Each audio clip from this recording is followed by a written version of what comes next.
எல்லா தொகுதியிலும் ஏன் போட்டிடுற? என் முன்னவர்கள் சில பகுதி கட்சி தொகுதி கட்சியா இருந்து சுருங்கி குறுங்கி வீழ்ந்ததால் வரலாறு எனக்கு படிப்பிச்சிருக்கு. அந்த தவறை நான் எந்த காலத்திலும் செய்திடக்கூடாது முடிவெடுத்து போடா எல்லா இடத்துலையும் போட்டேன். இந்த நிலை மாற நான் வேற என்ன கூற, இந்த நிலை மாற நான் வேற என்ன கூற. ஓட்டு போட போற அம்மா, ஓட்டு போட போற அக்கா, ஓட்டு போட போற தங்க ஒதுங்கி நிக்காத, கண்ட கண்ட சின்னங்கண்டு கலங்கி நிக்காத. உழைக்கும் மக்கள் சின்னம் இந்த ஒளி வாங்கி சின்னம், உழைக்கும் மக்கள் சின்னம் எங்க ஒளி வாங்கி சின்னம். எங்களின் உயிரோடும் உணர்வோடும் கலந்து வாழுகின்ற அன்பு உறவுகள் அனைவருக்கும் வணக்கம்.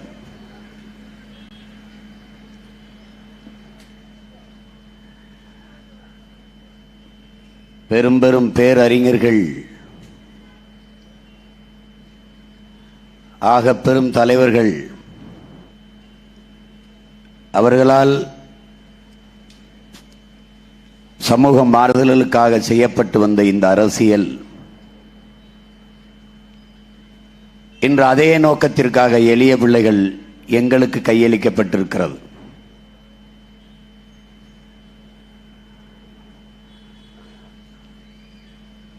இங்கே அரசியல் என்பது வாழ்க ஒழிக என்று கோஷமிடுவது,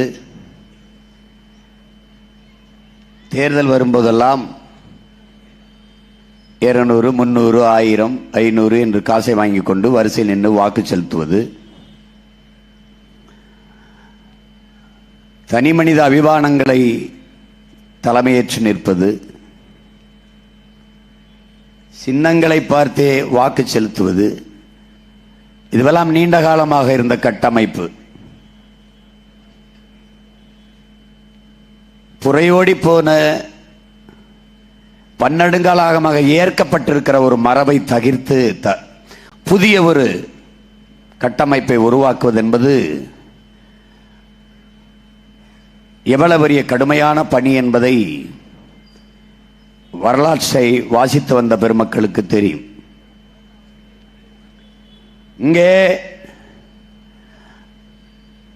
தனி மனித அபிமானத்தை தலைமையேற்காமல் ஆகச்சிறந்த தத்துவத்தை தலைமையேற்க வேண்டும் என்கிற கோட்பாட்டை உள்வாங்கியவர்கள் நாங்கள்.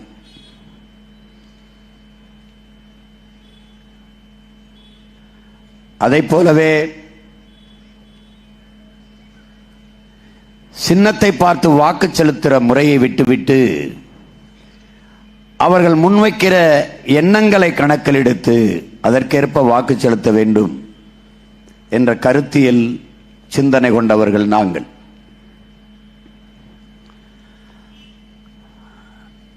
நாங்கள் சீர்திருத்தவாதிகள் அல்ல என் அன்பு மக்களே, நாங்கள் புரட்சியவாதிகள், லட்சியவாதிகள்.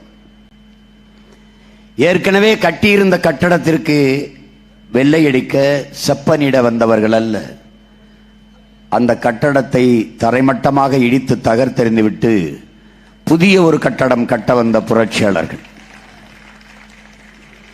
அதனாலேயே நாங்கள் அடிப்படை அமைப்பு அரசியல் மாற்றம் என்ற முழக்கத்தை முன்வைத்தோம். இது சாத்தியமா என்றால் எது ஒன்றுமே சாத்தியத்தில் இருந்து பிறந்ததில்லை. உலகத்திலே என் அன்பான சொந்தங்களே, தேவையிலிருந்துதான் பிறந்திருக்கிறது. இந்த மாற்றம் தேவையா தேவையில்லையா? இதுதான் கருத்து. எது ஒன்றும் தேவையிலிருந்துதான் பிறந்திருக்குது, சாத்தியத்திலிருந்து பிறப்பதில்லை. பறவையை பார்த்தான், அதை போல நாமும் விண்ணிலே பறக்க வேண்டும் என்று ஒரு மனிதன் நினைத்தான். அது சாத்தியமா என்று நினைத்திருந்தால் சாத்தியமில்லை. தேவையா தேவையில்லையா? தேவை, பறந்தான். புரட்சி என்பது இங்கே எப்படி வரையறுக்கப்படுகிறது?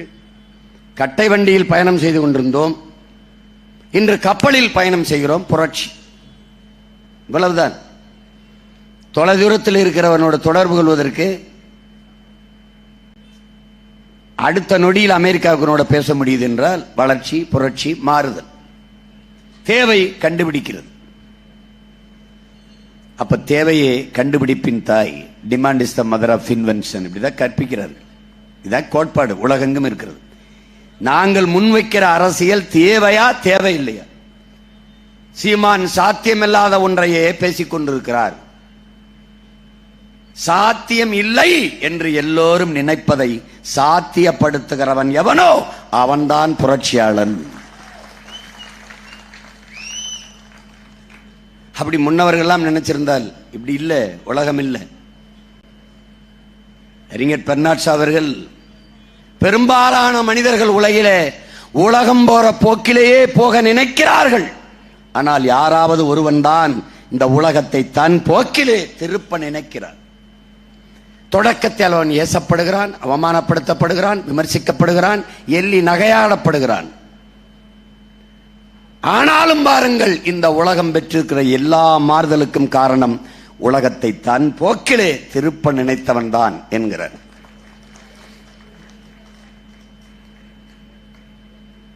கனவுகளுக்கு பதிலாக அறிவியலையும் கண்ணீருக்கு பதிலாக புரட்சியையும் பூமியில் விதைத்த மாமேதை மார்க்ஸ் அப்படி நினைத்திருந்தால் மாறுதல் இல்லை. ஏங்கல்ஸ் இல்லை என்றால், சாக்ரட்டிஸ் இல்லை என்றால், பிளாட்டோ இல்லை, அரிஸ்டாட்டில் இல்லை. சாக்ரட்டிஸ் சொல்லுகிறான், தன் குறை காண்பவன் பிறர் குறை காண்பவன் அரை மனிதன், தன் குறை காண்பவன் முழு மனிதன் என்கிறார். இது சாக்ரட்டிஸின் சிந்தனை. சாக்ரட்டிஸுக்கு முன்பே எங்களுடைய பாட்டனார் வள்ளுவர் பெருமகனார் தந்தருளிய மறைமொழியில் ஏதிலார் குற்றம் போல் தம் குற்றம் காண்கிற்கு பின் தீதுண்டோ மண்ணும் உயிருக்கு. பெரும் பெரும் அறிஞர்கள் பிறந்த நிலம், மேதைகள் பிறந்த இனம். ஆனால் வரலாறெங்கிலும் உரிமை பறிக்கப்பட்ட அடிமைப்படுத்தப்பட்ட இனங்கள் அரசியல் செய்து, கிளர்ச்சி செய்து, புரட்சி செய்து விடுதலை பெற்றிருக்கிறது. ஆனால் தமிழ் தேசிய மக்கள் அடிமையாக வாழ்வதையே அருமையான சுதந்திரம் என்று கருதி கொண்டு வாழ்ந்து கொண்டிருக்கிறார்கள். ஆனால் அம்பேத்கர் அவர்கள் ஒருவன் அடிமையாக இருக்கிறான் என்பதை உணர்த்திவிடு, பிறகு அவனே கிளர்ச்சி செய்து போராடுவான் என்கிறார். 13 ஆண்டுகளாக அந்த பணியைத்தான் நாம் தமிழர் பிள்ளைகள் தமிழர் நிலமெங்கும் செய்து கொண்டு வருகிறோம். கிளர்ச்சி வருகிறதா, எழுச்சி வருகிறதா, புரட்சி வருகிறதா? ஆம், வருகிறது. ஒரு சாதியை சொல்லி அரசியல் கட்சி தொடங்குவது எளிது. மதத்தை சொல்லி அரசியல் செய்து விடுவது எளிது. ஏன்? சாதி மத உணர்ச்சி எளிதில் பற்றிவிடும். மதம் ஒரு ஆபின் என்கிறான் மார்க்ஸ். அது இதயமற்றவர்களின் இதயம்ங்கிறான்.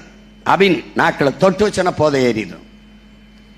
ஐயா பெரியார் அவர்கள் கள்ளு சாராயம் குடித்தவனுக்கு கூட படுத்து உறங்கினால் போதை தெளிந்து விடும். சாதி மத போதை ஏறினால் செத்தாலும் போகாது. சுடுகாட்டுல வரைக்கும் பொதகுழியில சமாதியில் எழுதி வைப்பான், ஆறுமுக நாடார் சுப்பிரமணிய கவுண்டர். செத்து நீ பொதகுழியில புதஞ்சாலும் சாதி விட தான் புதப்பான். அப்ப சாதி மத போதை ஏறினால் அது செத்தாலும் தெளியறதில்லடாங்கிறான். அந்த இறுக்கமான கட்டமைப்பை தகர்த்து நீ நினைச்சு பாரு, படையாட்சியை நான் வேட்பாளராக போட்டால் ஆதி தமிழ் குடி பறையர் போட மாட்டான், பறையரை நிறுத்தினால் படையாட்சி போட மாட்டான். ஆனால் நான் நிறுத்தினால் 2 பேரும் போடுவான். காரணம், நாங்கள் தமிழர்கள் என்ற உணர்வு. இதுதான் அரசியல் பெருமாறுதல். இங்கே ஒரு நோய் இருக்கிறது. தமிழர் யார் வந்தாலும் என்ன சாதி, என்னாலுக தமிழர் யார் வந்தாலும் நம்ம மதமா, இஸ்லாமா, கிறிஸ்தவரா, இந்துவா, இதை பார்க்கிற ஒரு போக்கு. இந்துவை நிறுத்தினால் இஸ்லாமிய தமிழர் வாக்கு செலுத்த மாட்டார். கிறிஸ்தவரை நிறுத்தினார் இந்து தமிழர் இஸ்லாமிய தமிழர் வாக்கு செலுத்த மாட்டார். இஸ்லாமியரை நிறுத்தினால் இந்து தமிழர் வாக்கு செலுத்த மாட்டார். பிறகு இதில் எந்த தமிழர் எழுவார், வாழ்வார், உயர்வார்? வாய்ப்பில்லை. இங்க என்ன இருக்கு? எவ்வளவு பெரிய சாதியாக இருந்தாலும் சரி, அந்த சாதி சார்ந்த ஒரு தலைவன் நின்று இந்த நாட்டை ஆளுகிற உயரத்துக்கு வருவது என்பது சாத்தியம் இல்லை. தேவரை நிறுத்தி ஒரு தேவர் இந்த நாட்டை ஆள்வது இல்லை. படையாட்சியை நிறுத்தி இந்த நாட்டை ஆள்வது சாத்தியப்படலை. கவுண்டரை நிறுத்தி இந்த நாட்டை ஆள்வது சாத்தியப்படலை. அப்ப என்ன ஒரு சாத்தியம் இருக்கிறது, ஒரு வாய்ப்பு இருக்கிறது.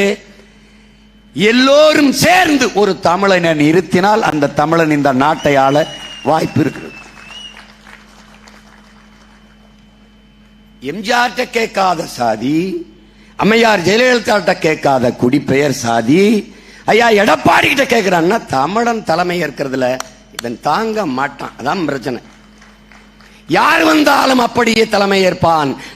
தமிழன் எவன் வந்தாலும் சாதி கேட்பான். இதான் இவனுக்கு பிடித்திருக்கிற உளவியல் நோய். இந்த சிக்காம இந்த சகதிகளை தப்பி 13 ஆண்டுகளாக ஓடி வந்த ஒரே மகன் நான் மட்டும்தான்.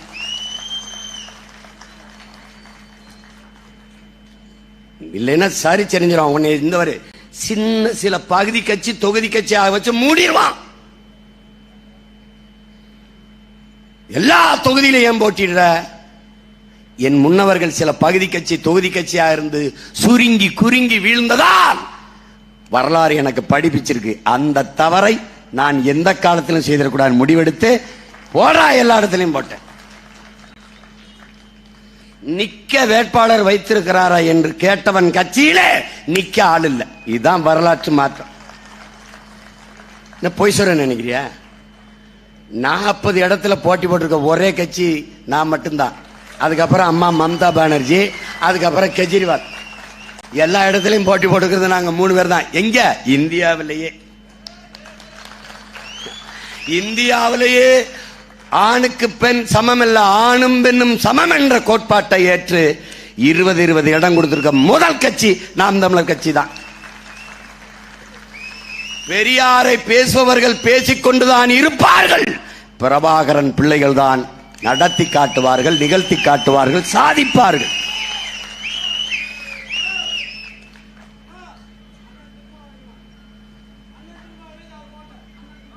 சரி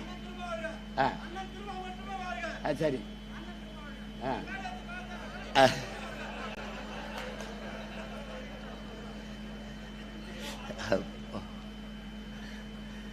இது காமராஜர் சொன்னதுதான். ஐயா அப்படி வந்துகிட்டு இருக்கும்போது மின்கம்பத்தில் ஒருத்தன் ஏறி நின்று காமராஜ வாழ்கன்னு இருக்கான். இவரு இறங்கி வான்னு, நான் வாழ்வேன், நீ போய் சந்திரா வந்து இறங்கு அப்படின்னா. அது மாதிரி அவர் வாழ்கன்னு எங்க அண்ணன் மேல சொன்னாலும் உள்ள இருக்கிற ஐயா ஸ்டாலின் வாழ்த்துறாரு. அதான் அவங்க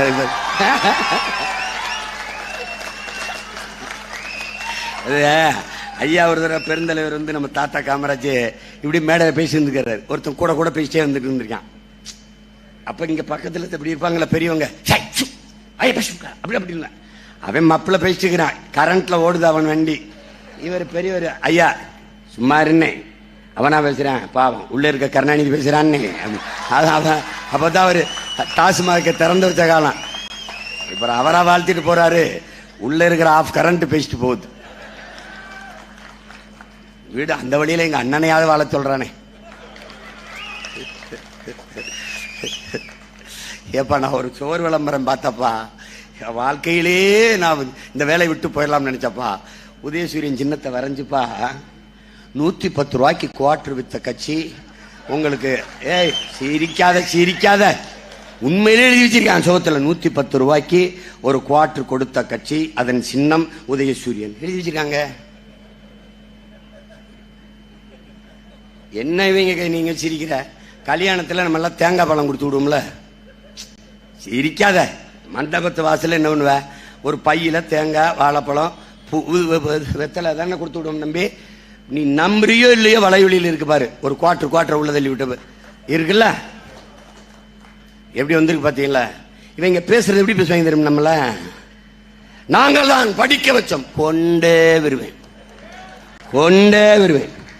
படிக்க வைத்தவன் என் தாத்தன் காமராஜ். இந்த மண்ணின் பிள்ளைகளை குடிக்க வைத்தவர்கள் நீங்கள். தெருவுக்கு 2 படிப்பகம் திறந்தால் அறிவார்ந்த சமூகமாக தமிழ் சமூகம் வந்திருக்கும். ஆனால் தெருவுக்கு 2 குடிப்பகத்தை திறந்து சிந்திக்கிற திறனற்ற, உடல் ஆற்றலற்ற குடி நோயாளிகளாக மாற்றி நிறுத்தியதால் திருப்பூர் முதலாளி சொல்றான், உங்கால வேலைக்கு செத்தால் சிமான் 2 நாள் சம்பளம் நாங்க தினம் கூலி கொடுத்துருவோம். 500 வாங்கிட்டு போறான், 4 நாள் தொடர்ச்சியா வேலைக்கு வரான், அடுத்த 2-3 நாள் குடிச்சிட்டு படுத்துறான். நாங்க என்ன பண்றதுன்னு கேட்கிறோம். இந்த கேள்வியில் இருக்கிற யதார்த்தத்தை, உண்மையை நம்ம புரிஞ்சுக்கணும். ஆனால் வடநாட்டவன் என்ன பண்றான், வட இந்தியன் என்ன பண்றான், கடுமையா உழைக்கிறான். சனி ஞாயிறு வீட்டில் இருக்கிறான், அந்த நேரம் அவன் குடிக்கிறான், குடிக்கல, அது பிரச்சனை இல்லை. வேலையை அவன் இழக்க செய்யறது, இழப்பு ஏற்படுத்துறது இல்லை. அதனால முதலாளி என்ன பண்ணுவான், வேலை பாதிக்க கூடாது அப்படின்னு நீ உழைப்பை விட்டு வெளியேறிட்டதுனால உழைப்பின் தேவை அப்படியே இருக்குது, அவன் நிறைவு செஞ்சிடறான். இன்னைக்கு அவன் கூலி, 5 ஆண்டுகளில் அவன் முதலாளி, நீ கூலி. இது வரலாறு எங்கும் கற்பித்திருக்கிற படிப்பினை, இதை கத்துக்க. நான் இந்த ஒரு ஓட நடக்க உடம்புல தெம்பு இருக்கும்போது என் அதிகாரத்தை கொடுத்துரு. சக்கர நாற்காலியில் வரும்போது எனக்கு தராத, அது ஒண்ணும் பண்ண முடியாது. புரியுதா? இத்தனை வருஷம் இல்லாம இன்னைக்கு கச்சத்தீவை பத்தி பேசுறாங்கன்னா யாரு காரணம் சொல்லு. உன் மனசான்றதை சொல்லு, உன் மனச்சான்றை தொட்டு சொல்லு. அப்புறம் அப்ப இன்னும் கொஞ்சம் மேல ஏத்தின்னு வச்சுக்க, எடுன்றுவேன். அந்த லாஜிக்கான ஒரு கேள்வி இருக்குல்ல தம்பி, காரண காரியங்களும் கழுத்தை பிடிக்கிறது இருக்குல்ல, இந்த கழுத்தை பிடிக்கிறது. இப்ப நம்ம கேட்கிறோம்ல, தாமரை சின்னம் தேசிய மலரை எதற்கு பிஜேபிக்கு சின்னமா கொடுத்தாய்? இப்ப யோசிக்கிறேன், ஆமா எதற்கு கொடுத்தாய்? கொடுத்துடக்கூடாதுல்ல. தேசிய மலரை எப்படிங்க ஒரு பொலிட்டிக்கல் பார்ட்டிக்கு கொடுப்பீங்க? அதுல எங்கால பக்திமான்கள், எங்க தாய் சரஸ்வதி இருந்ததை எப்படிங்க அவங்களுக்கு சின்னமா கொடுத்தீங்க? அண்ணே இப்படி போடணும், அப்படிலாம் போடாத, நான் போட்டுக்கிறேன், நான் கேட்டுக்கிறேன். எப்படி என் தேசிய மலரை ஒரு கட்சிக்கு சின்னமாக்குனேன்? அது எடுத்துட்டு இல்லைன்னா அதை எடுக்க முடியாதுங்க, கஷ்டம்ங்க. அப்ப அவருக்கு அப்படியே வச்சுட்டு காலிஃபிளவரை தேசிய மலராக்கி விட்டுட்டு அப்படியே வச்சிரு. இப்போ பிஜேபி பார்ட்டிக்கு எப்படி நேஷனல் பிளவரை நீ சிம்பிளா கொடுத்தியோ, அப்படி நேஷனல் அனிமல் எது, அது எனக்கு கொடுத்து. இது ஜனநாயகத்தில் சம வாய்ப்பு, ஈக்குவலைஸ் ஆயிருது. நீ என்ன பண்ணி, அவருக்கு தாமரை எனக்கு புலி, அவர் சரஸ்வதியோட கனெக்ட் ஆயிருவாரு, நான் ஹார்ட் டு ஹார்ட் நேரடியா புலியோட கனெக்ட் ஆயிருவேன். எனக்கு ஒரு பிரச்சனை கிடையாது. 2 பேர் தாட்டுக்கு ஒத்து போது பாருங்க. நீங்க சரஸ்வதி கிட்டே இருங்க, நான் என்னுடைய கோட்பாட்டோட நான் இணைஞ்சுக்கிறேன். That's all your honour. இப்ப வசமா சிக்கனே பாரு, ஒண்ணு நீ அதை எடுக்கணும், இல்ல புலி எனக்கு கொடுக்கணும். எப்படி போடுவேன் சண்டை? இதுதான் இப்படி எப்படி கச்சத்தீவை, எப்படி கச்சத்தீவை திருப்பி எடு. காரணம், என் பரம்பரை சொத்து, என் பாட்டன் சேதுபதி மன்னனுடைய சொத்து. மன்னன் மாடிய ஒழிப்பிலே அதை எடுத்துக்கொண்டு நீங்கள் யாரிடமும் விவாதிக்காமல் தான் தோன்றித்தனமாக எடுத்து என் இனத்தின் வரலாற்று பகைவன் சிங்களன், என் இனத்தை அழித்து ஒழித்து என் மொழியை சிதைத்து எங்களை 2ஆம் தர குடிமக்களாக எங்கள் தாய் நிலத்திலே எங்களை லட்சக்கணக்காக கொன்று குவித்து நாடற்றவர்களாக்கி அனாதைகளாக, அடிமைகளாக, ஏதிலைகளாக விரட்டி திரட்டிய என் சிங்களன் என் இனத்தின் வரலாற்று பகைவன். அவனுக்கு அப்புறம் ஏன் சொத்தை எடுத்து கொடுத்த? எப்படி கொடுத்த? ஒரே ஒரு கேள்விதான் உடன் பிறந்தவர்களே, எதுக்கு சீமான் நீ தமிழ்நாட்டு தமிழ் தேசியம் பேசுறவன் இந்திய பாராளுமன்றத்துக்கு போற? இதுக்குத்தான். எதுக்கு? என் இனத்தின் வரலாற்று பகைவன் சிங்களன் உனக்கு நண்பன் என்றால் நான் உனக்கு யார்? இதை கேட்கத்தான் 40 உறுப்பினரை கொண்டு வர. நீ என்ன பண்ணி வச்சிருக்க? எங்க அண்ணன் டெரரிஸ்ட், உனக்கு எங்க அண்ணன் பயங்கரவாதி உனக்கு. அப்ப குஜராத் கலவரத்தில் பல ஆயிரம் பேரை கொண்ட உங்களுக்கு என்ன பேரு? உங்களுக்கு என்ன பேரு? ராஜீவ் காந்தி கொண்டாரு, சரி எங்க அண்ணன் டெரரிஸ்ட். ராஜீவ் காந்தி 20,000 பேரை கொண்டாரு, அவருக்கு என்ன பேரு? International terrorist. அப்படி ஒண்ணா வைக்கலாமா? அப்படி வைக்கலாமா? கஷ்டமா இருக்குல்ல, கேட்க சங்கடமா இருக்குல்ல. அப்படிதான் எங்க அண்ணனை நீங்க டெரரிஸ்ட் சொல்லும்போது எனக்கு வலிக்கும், என் பிள்ளைகளுக்கு வலிக்கும், மான தமிழ் மக்கள் ஒவ்வொருத்தருக்கும் அப்படிதான் வலிச்சிருக்கும். அப்படிதான் வலிக்கும். எப்படி இருக்கு? என் அன்பு தம்பிதங்களே, அருமை பெற்றோர்களே, சிங்கள ராணுவம் என் தங்கையில அக்காக்களை வன்புணர்வு செய்து கொலை செய்ததை விட இந்திய ராணுவம் ஐபிகே பீஸ் கில்லிங் போர்ஸ், அது பீஸ் கீப்பிங் போர்ஸ் அல்ல, கொன்று குவித்தது ஏராளம் ஏராளம் ஏராளம். தாயை தந்தையை கட்டி வைத்து விட்டு மரத்திலே தந்தை தாய்க்கு முன்னாடி மகளை வன்புணர்வு செய்து உயிர் உறுப்புக்குள்ளே துப்பாக்கி செலுத்தி வெடிக்க வைத்தவன் இந்த ராணுவம், இந்த ராணுவத்தின் அனுப்பிய பெருந்தகை யாருன்னு உனக்கு தெரியும். பேசக்கூடாது, எவனும் பேசக்கூடாது. நான் கூண்டுக்குள்ள இருந்து கூவுற 7 நாள் சத்தம் கேட்கல. ஒரு நாள் கூரை மேல ஏறி கூவும் போது எவனும் காதை பொத்திக்கிட்டு நகர்ந்து போக முடியாது. விளையாட்டு காட்டுறது சும்மா. அந்த அவரு டெரரிஸ்ட் ஒரு இது பண்ணிட்டு இப்படி பேசிட்டு அப்படியே வண்டி ஓட்டிட்டாங்க. கச்சத்தீவு நான் கேட்கிறேன், என் இனத்தின் வரலாற்று பகைவன் எனக்கு பகைவன், என் இனத்தின் வரலாற்று பகைவன் உனக்கு நண்பன் என்றால் நான் யார்? இந்த நாடு, அறிவார்ந்த தமிழ் சமூக தம்பி தங்கைகளே, இந்தியா இருந்ததில்லை, உருவாக்கப்பட்டது. உருவாக்கப்பட்டது பாரத நாடு, பைந்தமிழர் நாடு. நல்லா கவனிச்சுக்கணும். இந்த நாடு உருவாக்கப்பட்டது. இந்த நாடு அடிமைப்பட்டு கிடக்கிற போது இந்த நிலப்பரப்பு, இந்த நிலப்பரப்பின் விடுதலைக்கு தூக்கிலே தொங்கி செக்கிழுத்து வதைபட்டு மிதிபட்டு ரத்தம் சிந்தி போராடி செத்தவன் தமிழன். தமிழன் மறுக்கிறதுக்கு இருக்க? பகத்சிங் தூக்கில தொங்கியிருக்கான், என் பாட்டெல்லாம் தூக்கில தொங்கியிருக்கான். RSS பிஜேபி தலைவர்ல ஒருத்தன் தூக்கில நான் காட்டுறான். சொல்லு, நீ எடுத்து குறியீடா அதுல ஒரு தலைவன் சிறையில் இருப்பதற்கே வருந்தி 2 முறை மன்னிப்பு கடிதம் கொடுத்து வெள்ளக்காரன்ட்ட பென்ஷன் வாங்கி சாப்பிட்டவங்க எல்லாம் நீங்க வீரன்னு போட்டா, என் பாட்டன் தீரன் சின்னமலைக்கும் மருதுபாண்டிக்கும் வேல்நாச்சியாருக்கும் புளித்தவனுக்கு அலமுத்துக்கோனுக்கும் சுந்தரலங்கனாக்கும் பெரும்பிடுகு முத்தரனுக்கும் வன்னி காலடிக்கும் பண்டார வண்டியனுக்கும் பேர் என்னடா? பேர் என்னடா? நீ கடத்தி விட்டு போன எனக்கு பேரை வந்து கேள்வி கேட்பேன்ல. என்ன சொல்றப்பா? என்ன சொல்றப்பா? உனக்கு சிவாஜி வீரன் என்றாலே சிவாஜி தான். அப்ப எங்க பாட்டன் சின்னமலை புலித்தனம் மருது வண்டி வேல்நாச்சியாரு அலமுத்துக்கோன்லாம் இப்படி பெரிய ஒட்டடை குச்சி வச்சு இப்படி ஒட்டடை அடிச்சுக்கினான் வீட்டுல. வீர போர் புரிந்த மறவர் கூட்டம் நாங்க. ஏதோ உனக்கிட்ட போராடி பெற்ற சுதந்திரம் இந்திய தாய்மொழியாக கொண்டவன்ட்ட சிக்கிக்கிருச்சு, ஒரு கெடு வாய்ப்பு. அங்க சிங்களன்ட்ட சிக்கிக்கிருச்சு. இப்ப என்ன கேள்வி? உனக்கு சிங்களன் நண்பன் என்றால், தமிழ்நாட்டு முதலமைச்சர் சட்டசபையில் கேள்வி எழுப்புறேன், சட்டம், நான் யார்? Please tell me. நான் யார்? நண்பனா பகைவனா? நான் நண்பன். நான் உனக்கு நண்பனாக இருக்க வேண்டும் என்றால் அவனை விடு. அவனுக்கு ஆயுதம் கொடுக்கறது, பணம் கொடுக்கறது, போர்க்கப்பல் பரிசு கொடுக்கறது, இந்த லட்டு கொடுக்கறது, அல்வா கொடுக்கறதெல்லாம் நிறுத்து. அவன் தான் வேணும்னா என்னை விட்டு.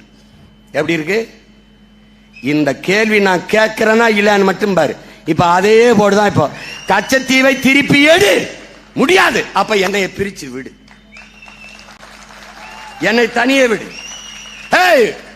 பாசிசம், தேச துரோகம், டெரரிசம், செப்பரேட்டிசம் இங்க வாப்பா. என் தாய் நிலத்தின் ஒரு பகுதி எடுத்து என் நாட்டோடு இணைத்து விடு என்று சொல்கிற நான் பிரிவினைவாதி, நான் செப்பரேட்டிஸ்ட். கொடுத்தது கொடுத்ததான் என்கிற நீ தேசியவாதியா? இந்த கேள்வியை எழுப்ப இந்த நிலத்தில் ஒரு ஆண்மகன் இல்லாதனால நீ 76ல இருந்து மஞ்சள் குளிச்சிட்ட.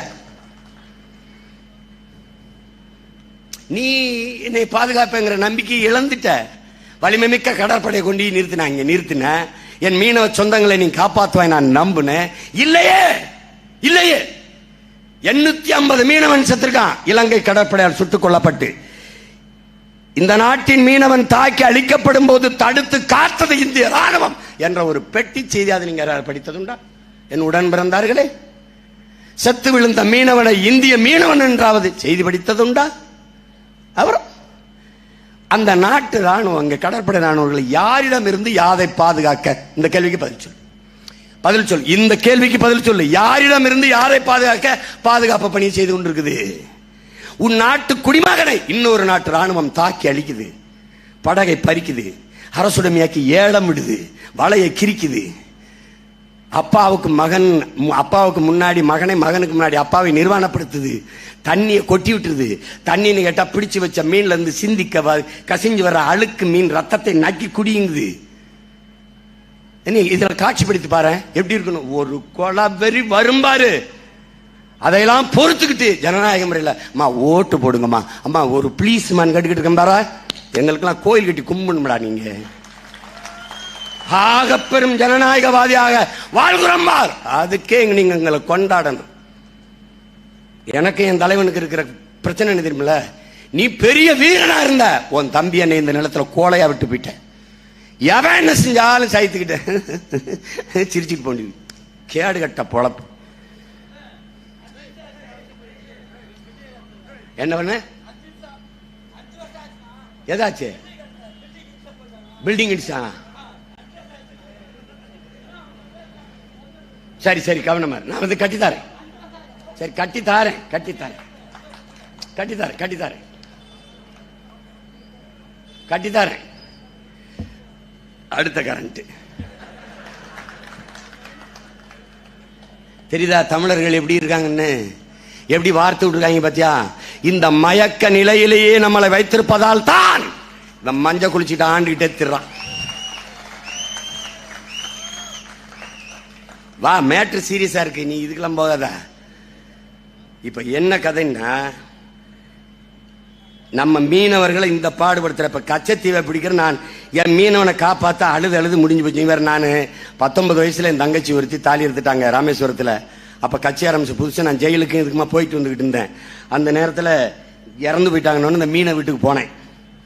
எல்லாரும் அழுதுகிட்டு இருந்தாங்க. அவ அங்க மூலையில் உட்காந்து அழுதுகிட்டு இருந்தவ, அவ அத்தனை பேர் இருக்காங்களா ஆம்பள, என்னை வந்து சட்டையை பிடிச்சிக்கிட்டுங்க இப்படி இழுத்துக்கிட்டுங்க பலார் பலார்னு அரைகிறாங்க.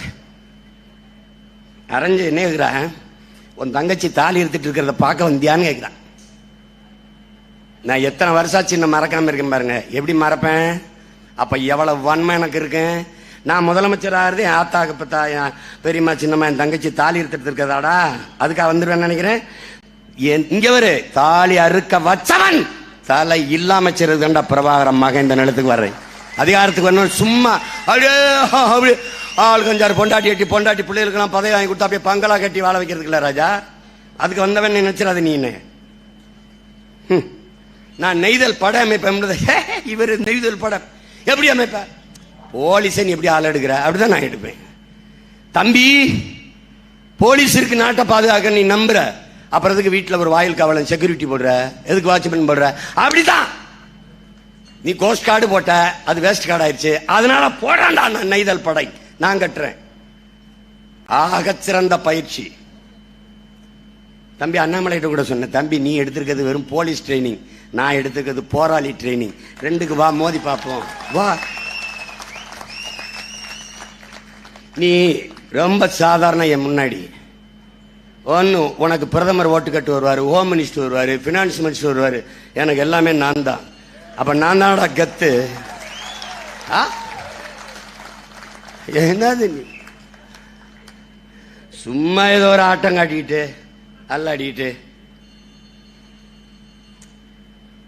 சரி, ஆனால் இப்ப ஒரு நாடகம் நடக்குது இந்த நாட்டில். அறிவார்ந்த தமிழ்ச்சக தம்பி தங்கைகள் எந்திரிச்சுக்க. இந்த ஒரு நிலந்தா உனக்கு இருக்கு, நல்லா கவனிச்சுக்க. உன் இடத்தினை உறுதி செய், உன் இனத்தை முன்னிறுத்து. இருக்க இடமற்றவன் அனைத்துலகம் பேச அருகதையற்றவன். இந்த தத்துவத்தை நல்லா உள்வாங்கிக்க.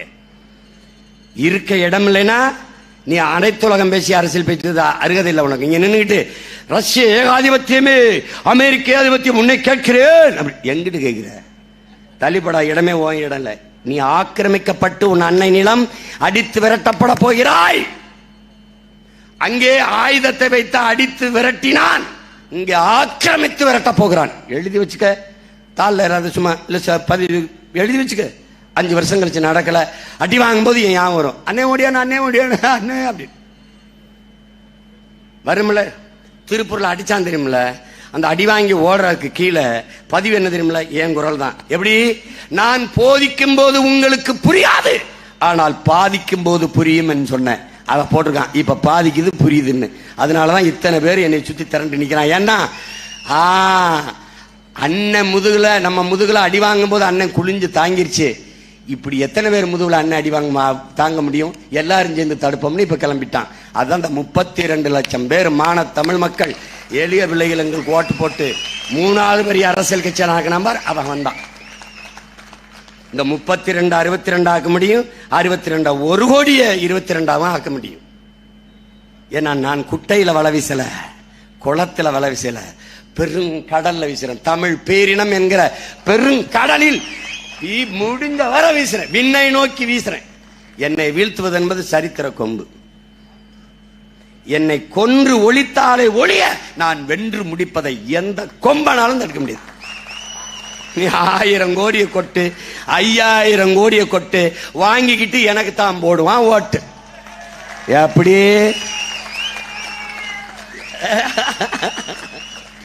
என் தம்பி சரவடி சரவணன் பாடின பாட்டு மாதிரியே இருக்குன்னு நினைச்சு அவனா இட்டு கட்டி பாடிடுவான். அருமையா பாடிடுவான். ராத்திரி 12 மணிக்கு அண்ணன் இந்த பாட்டு அனுப்பியிருக்கேன், கேட்டு சொல்லுங்க அப்படிவா. எங்கள்லையும் வெறி கொண்ட மிருகங்களா நாங்களும் மாறி சாமம்பரம் தூங்காம கட்டும் பாய்ச்சல் இருக்கும். குறுக்க எவனும் வந்துடாத கொதறி விட்டு போயிடுவோம். ஆமா, சும்மா உனக்கு ஈழத்து பாவேந்தன் புதுவை ரத்தினதுரை பாடிய பாடலை திரும்ப திரும்ப உனக்கு பதிவு செய்யணும் பாரு. என் அன்பான மக்களே, உங்கள் தாய் நிலத்தை பேரன்பு கொண்டு காதலியுங்கள். உங்களை பெற்ற தாயோ உங்களை 10 மாதம்தான் சுமந்தாள். ஆனால் இந்த பூமி தாயோ உங்கள் அன்னை நிலமோ உங்கள் வாழ்நாள் முழுமைக்கும் உங்களை சுமக்கிறாள். நீங்கள் பிறந்த உடனே அன்னையின் மடியில் இருந்த அடுத்த அடி எடுத்து வைத்தது அவள் மடியில் தானே. நீங்கள் இறந்த பிறகு புதைந்தோ எரிந்தோ சாம்பலாவது அவள் நெஞ்சில் தானே. ஆகையினாலே என் அன்பு மக்களே, உங்கள் தாய் நிலத்தை பேரன்பு கொண்டு நேசியுங்கள். ஏன்? நிலத்தை இழந்தால் பலத்தை இழப்பீர்கள், பலத்தை இழந்தால் இனத்தை இழப்பீர்கள். ஆதலினாலே என்னரும் மக்களே, உங்கள் தாய் நிலத்தை பேரன்பு கொண்டு காதலிங்கள் முடிகிறான். இதை என்னரும் தம்பி தங்கைகள் ஆழ்ந்து கவனிச்சுக்கணும். எதுக்கு இவ்வளவு காத்துறேன்? இந்த ஒரு இடம் தாண்டா இருக்கு. தெற்காசிய முழுமைக்கும் பரவி வாழ்ந்தவனடா நீ. இமயம் இந்தவார் வடதிசை கங்கையும் தென் திசை வடதிசை கங்கையும் இமயமும் கொண்டு தென் திசை ஆண்ட தென்னவன் வாழி என்று பாடுது சிலப்பதிகாரம். எப்படி? பகிர்வெளி ஆற்றணும் பன்மலை அடுக்கத்து குமரிக்கோடும் கொடுங்குடர் கொல்ல வடதிசை கங்கையும் தென் இமயமும் கொண்டு தென் திசை ஆண்ட தென்னவன் வாழி. அதுவரை வடவேங்கடம் தென்குமரி ஆயிடை தமிழ் கூறும் நல்லுலகம். வடவேங்கம்னா திருப்பதியை நினைச்சிருக்க. வேங்கனா இடம், வேங்கடம் என்றால் வெப்பம். தக்கான பீடபூமி வரை பறவை வாழ்ந்தாங்குது. அதான் உண்மையான பொருள். அப்ப துணைக்கண்ட முழுமைக்கும் பறவை வாழ்ந்தவன் காலடியில் குறுகி நிற்கிற.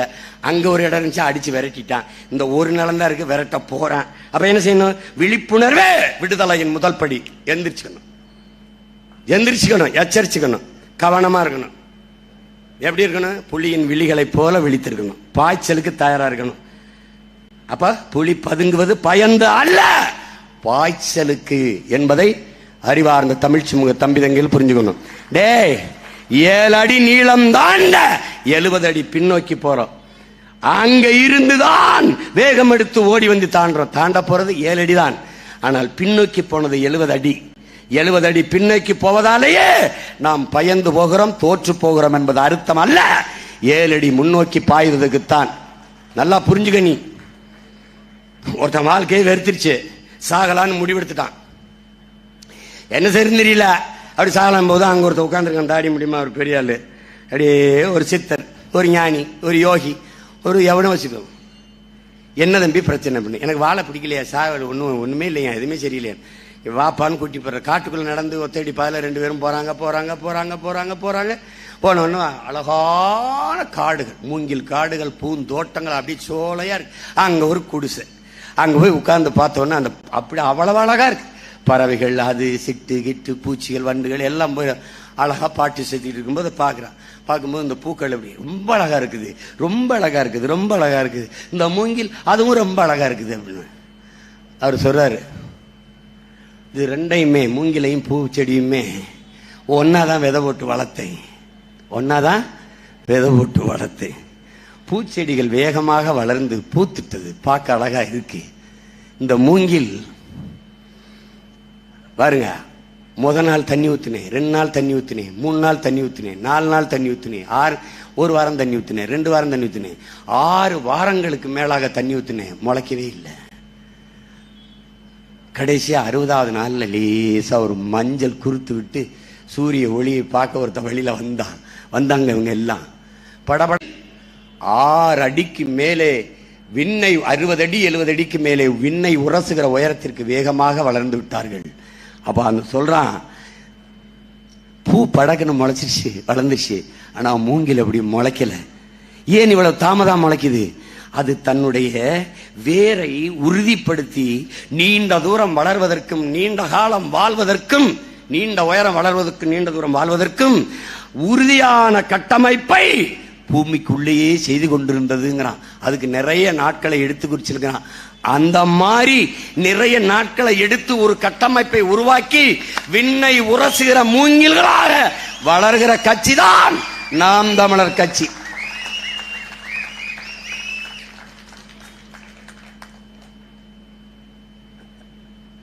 எளிதா வீழ்த்திடலாம், அப்படி இது பண்ணிடலாம். இவெல்லாம் ஒரு ஆளா? ஆளா இல்லாத சின்ன தெருத்துக்கிட்டு எதுக்கு ஒழிக்கிற? ஆளா இல்ல, இவெல்லாம் ஒரு ஆள் இல்லை அப்படின்னா கேட்கிற இடத்துல கூட்டம் போட அனுமதி கொடுக்க வேண்டியதானே? அது அனுமதி இல்லை. இதெல்லாம் விடப்பா, எனக்கு நடந்த நகைச்சுவையெல்லாம் கேட்டுக்கப்பா. நெய்வேலி பழுப்பு நிலக்கரி மின்சார அந்த இதை தனியாருக்கு கொடுக்க போறாங்கப்பா மத்திய அரசு. கொடுக்க கூடாதுன்னு நாங்க தடுக்க போராட போறேன்ப்பா. எனக்கு அனுமதி மறுக்கப்படுது. நல்லா கொஞ்சிக்க, திமுக ஆட்சியில் மறுக்கப்படுது. என்ன கொடுக்குது? சீமா நீங்க பேசினால் மின் உற்பத்தி பாதிக்கப்படும். சிரிக்காத, சிந்திச்சு பாரு. இதை படிக்கும்போது என்னடா உங்க கொடுமை, நான் இங்க பேசினா அங்க எப்படா உற்பத்தி நிற்கும்? முடிஞ்சுங்க. அப்புறம் ஜெயலலிதா காலம்ங்க, அப்ப போராட போறேங்க. சீமா நீங்க பேசினால் அங்கே மின் உற்பத்தி பாதிக்கப்படும். அதே ஒரே இதுக்கு அச்செடுத்து வச்சுட்டு வாங்கி கொடுங்க. நான் இங்க பேசினா இங்க எப்படி மின் உற்பத்திக்கு பாதிக்கப்படும்? இலங்கையில் திருச்சிக்கிட்ட அகதி முகாம், ஏதிலிகள் முகாம், அதுக்கு பக்கத்தில் ஒரு 3 கிலோமீட்டர் கிட்ட தான் கூட்டம். 3 கிலோமீட்டருக்கு தள்ளி அதுக்கு அனுமதி மறுக்கப்படுது. ஏன்னா இவர் இங்க பேசுவது அங்க கேட்கும். அங்க கேட்டா முகாமில் இருக்கிற இளைஞர்கள் எழுச்சி வருவார்கள். கேடா அவனே முகாமில் இருக்கான், அவன் எழுச்சி விட்டாத்தா என்ன ஆனாத்தா என்ன அப்படின்னா பாருங்க எவ்வளவு தூரம் அரண்டு மிரண்டு போய் கிடக்குறாங்க பத்தியில பயம். இப்ப ஏன் இதுல என் தலைவன் படல் என்ற வச்சா எந்த தொலைக்காட்சியும் காட்டாது. ஏன் பயம்? நான் நினைப்பேன் படத்தை பார்த்தே இந்த பயம்னா அப்ப படையை பார்த்தா என்ன பயம்?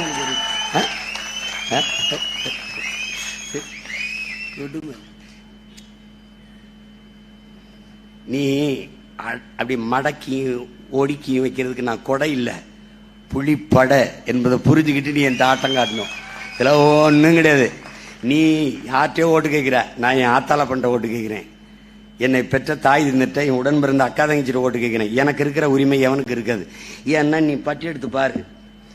ஐயா பயில்வான் ரங்கநாதன் சொல்றாரு, நாங்க ஒரு சர்வே எடுத்தோம், ஒரு கணக்கு எடுத்தோம். இந்தியாவில் எந்த அரசியல் தலைவர் அதிகமாக மக்கள் பிரச்சனைக்கு முன்னின்று போராடி இருக்கிறார் என்று கணக்கெடுக்கும் போது அதிலே முதலிடத்தில் சீமான். இந்தியாவில் எந்த அரசியல் தலைவன் அதிகமாக ஊடகத்தை சந்தித்து பேசியிருக்கிறார், அதிலேயும் சீமான். ஏன் மற்றவர்கள் சந்திக்கிறல? இப்ப நம்ம ஒண்ணு கேட்போம், இந்த 3 கட்சியும் கேட்போம், திமுக, அதிமுக, பாரதிய ஜனதா, இந்த கட்சிகளை கேட்போம். நீங்கள் கடந்த கால ஆட்சியில் செய்த சாதனைகளை, மக்களின் நலம் சார்ந்து அவர்கள் கொண்டு வந்த திட்டங்களை, சட்டங்களை முன் சொல்லி ஓட்டு கேட்க தயாரா இருக்கீங்களா? தம்பி உதயநிதி வருவார், எப்படி முதலமைச்சரான பத்தியில மோடியை கண்டா படுத்துருவார், அமித்ஷா கண்டா படுத்துருவார், அம்மா சசிகலா கண்டால் முட்டிக்கால் போட்டு படுத்துருவார். அவர் படுக்கிறதுலேயே குறியா இருக்கு.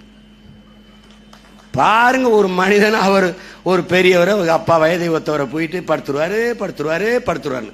படுக்க உனக்கு ஆசையா இருந்தா எங்க போய் படுப்பா, பெரிய மனுஷங்க விளையாட்டு. இதுல எது குறுக்க ஒரு கோடி வேற ஆகும்னா ஒரு செங்கலை தூக்கிட்டு வர. செங்கலை வச்சதே இவங்க தான், நீ ஏமாந்துடாத. இந்த பாரு, முதல்ல அந்த செங்கலை எய்ம்ஸ் மருத்துவமனைக்கு வச்சது யாரு? எங்க ஐயா அன்புமணி மருத்துவத்துறை அமைச்சராக இருக்கும்போது. அப்ப இந்தியாவை ஆண்டது யாரு? காங்கிரஸ். அப்ப அந்த ஆட்சியில் கூட இருந்தது யாரு? திமுக. எங்க ஐயா அன்புமணி வந்து செங்கலை வைக்கும்போது, அடிக்கல் நாட்டும் போது கூட திமுக போச்சா போலையா? போச்சு. வச்சது யாரு கல்ல?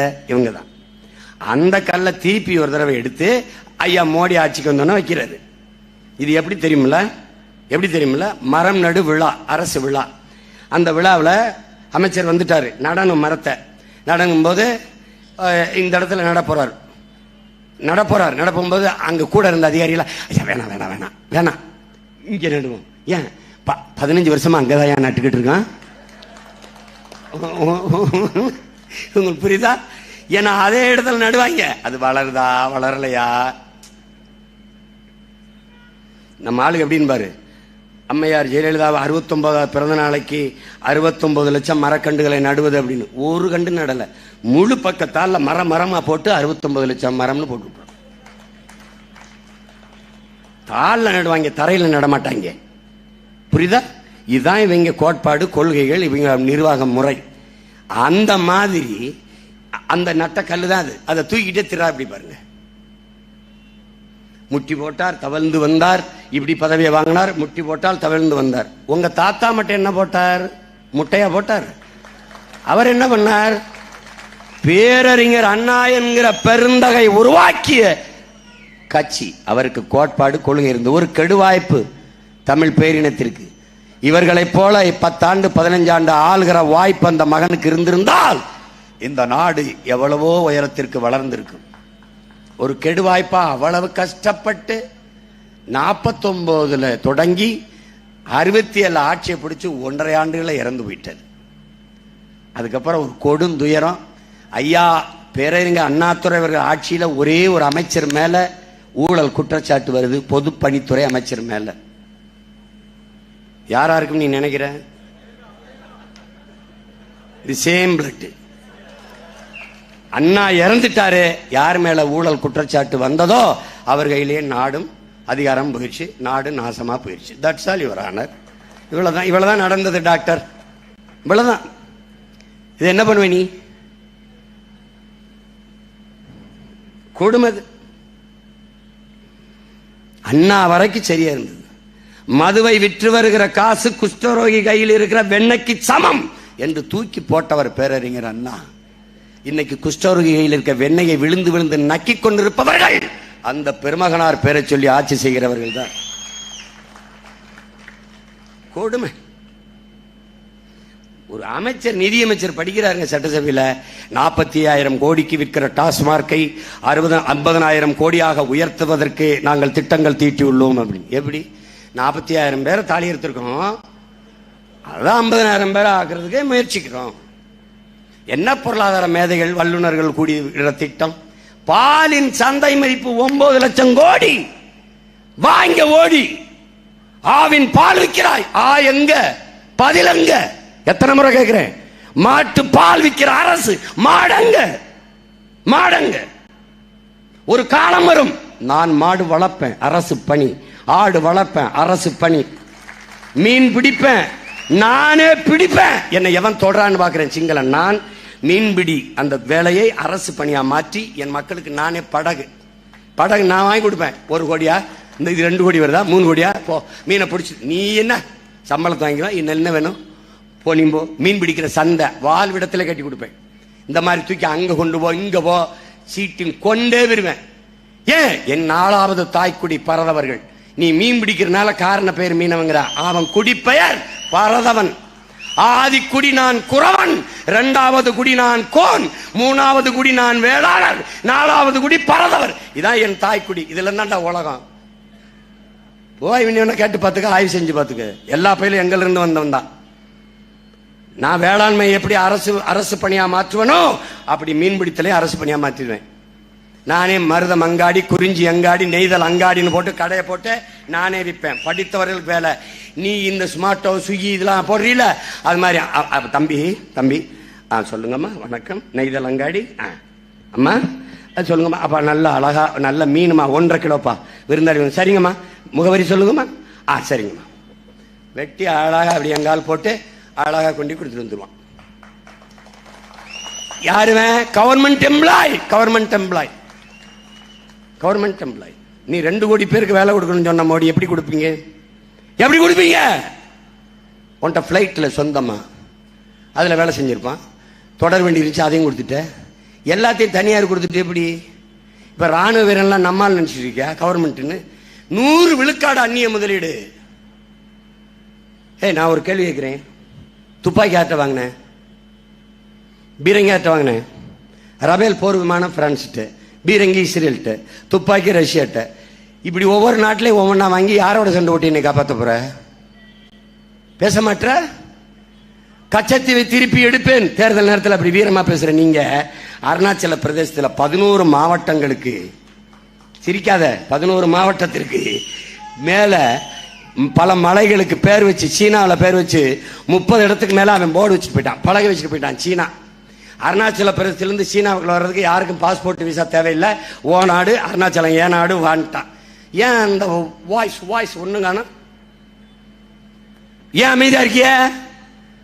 ஆசாத் காஷ்மீரை மீட்போம், பாகிஸ்தான் ஆக்கிரமிப்பு காஷ்மீரை மீட்போம், கச்சத்தீவை மீட்போம், அருணாச்சல பிரதேசம். ஒரு தடவை சொல்லுங்களேன், ஏன்? உண்மையிலே ராணுவம் வச்சிருக்காங்க. நீ ஆள் இப்படி யோசிச்சு பாரு. இந்திய ராணுவ வீரன் எல்லையில் கழுத்து அறுத்து கொலை செய்தி வந்ததில்ல? அப்ப அம்மா சுஷ்மா சிவராஜ் பாதுகாப்புத்துறை அமைச்சர். கழுத்து அறுத்து எப்படி கொண்ட? எங்கால கையில தான் துப்பாக்கி இருக்கும்ல, ஏன் சுடல? துப்பாக்கி இருந்தது, ஒரு பெட்டி இருந்தது, அதுல தோட்டா இல்ல. அவன் அது எதிரி வந்தான், எதிர்வினை தாக்குதல் இல்லாம சும்மா நின்று துப்பாக்கி வச்சு எதுக்கடா ஒரு தோட்டா வீணாக்கணும் கத்தி வச்சு கழுத்தறுத்து போட்டு போயிட்டான். எவனாவது மறுத்துறா? இப்படியே நான் இறங்கி அரணையூருக்கு போயிடுறேன் சொல்லிருப்பா. யதார்த்தத்தை புரிஞ்சுக்க, இதுதான் உண்மை. இந்த நாட்டை காக்கணும், நாட்டு மக்களை பாதுகாக்க நமக்கு இருக்கிற ஒரே வாய்ப்பு நாமளே வலிமை மிக்க அரசியலா மாறிடணும். மாசத்தும் சொல்றாமார், மக்களுக்கென்று ஒரு படை இல்லை என்றால் மக்களுக்கென்று எதுவும் இல்லை என்றான். அப்ப மக்களுக்கான படையாக நீ மாறு. கருவி ஏந்தாத கருத்தியல் புரட்சி படை, ஆயுதம் ஏந்தாத அறிவாயுதம் ஏந்திய படை, சீருடை அணியாத துப்பாக்கி தூக்காத மக்கள் ராணுவமாக தமிழ் தேசிய மக்கள் மாறணும். இல்லைன்னா முடிஞ்சிடும். 1.5 கோடி இந்தியன், மறுபடி பிஜேபி இருந்தால் 1.5 கோடி இந்தியன், 3 கோடி. நாங்கள் வன்னியர் பெரிய சாதி, கவுண்டர் பெரிய சாதி, தேவர் பெரிய சாதினா அவன் தூக்கி போட்டு ஒரே மீதியா மீச்சு போயிட்டே இருப்பான். 3 கோடி பேர் வந்து விட்டால் அவன் இடத்திலே அவனுக்கு வாழ்க்கையை கொடு, வாழ இடம் கொடு, அவனுக்கு வேலை கொடு. ஆனால் வாக்குரிமை கொடுத்தாய், அரசியல் அவன்கிட்ட போகும், அதிகாரம் அவன்கிட்ட போகும், நீ நிலமற்ற அடிமையாவாய், அடித்து விரட்டப்படுவாய். இது நடக்கும். உலகங்கள் தான் நடந்திருக்கு, ஈழத்துல நமக்கு நடந்திருக்கு, நாளைக்கு இங்க நடக்கும்.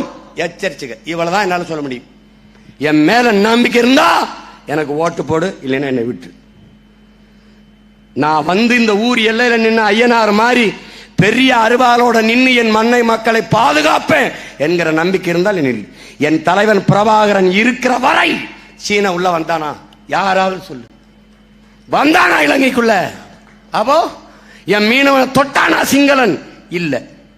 அப்போ எல்லை சாமி மாறி இருந்து காத்தவன்டா என் தலைவன் பிரபாகரன்.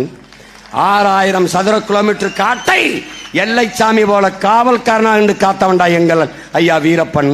அதனாலதான் அவன் வனக்காவலன், பிரபாகரன் இனக்காவலன் என்று நாங்கள் அழைப்பதற்கு காரணம் தான். அப்படி உங்கள் மகன் இந்த நிலத்தை, நிலத்தின் வளத்தை, மண்ணை, மக்களின் நலத்தை காப்பேன் என்ற நம்பிக்கை இருந்தால் உங்கள் மதிப்புமிக்க வாக்கை எங்களுக்கு தாருங்கள்.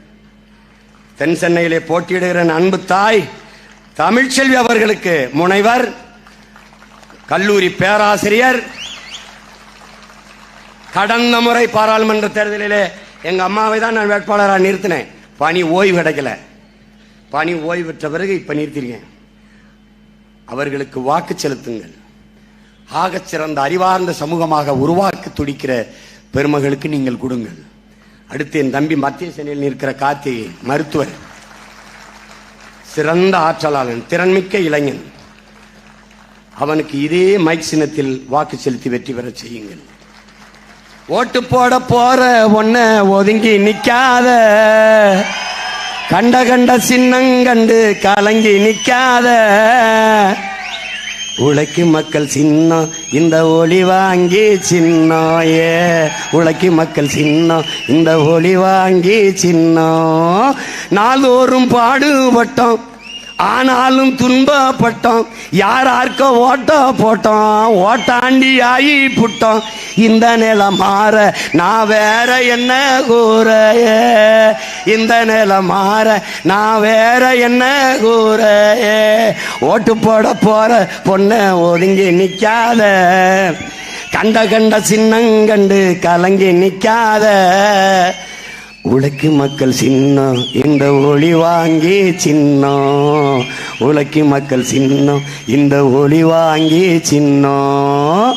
விலைவாசி ஏறி போச்சு, வாழ்க்கை நிலம் மாறி போச்சு, பாடுபட்ட ஏலசனம் பரித வச்சு நிக்கலாச்சு. இந்த நிலை மாற நான் வேற என்ன கூற, இந்த நிலை மாற நான் வேற என்ன கூற. ஓட்டு போட போற அம்மா, ஓட்டு போட போற அக்கா, ஓட்டு போட போற தங்க ஒதுங்கி நிக்காத, கண்ட கண்ட சின்னங்கண்டு கலங்கி நிக்காத.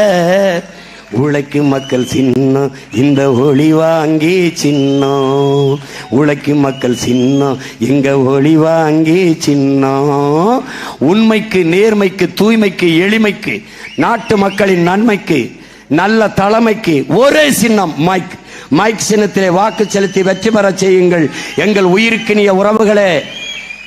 புரட்சி எப்போதும் வெல்லும். உங்கள் பிள்ளைகள் எங்களின் வெற்றி அதை சொல்லும். எங்கள் இலக்கு ஒன்றுதான், இனத்தின் விடுதலை. இனம் ஒன்றாவோம், இலக்கை வென்றாவோம். தமிழ் தாய் வாழ்க, தலைவர் பிரபாகரன் வாழ்க.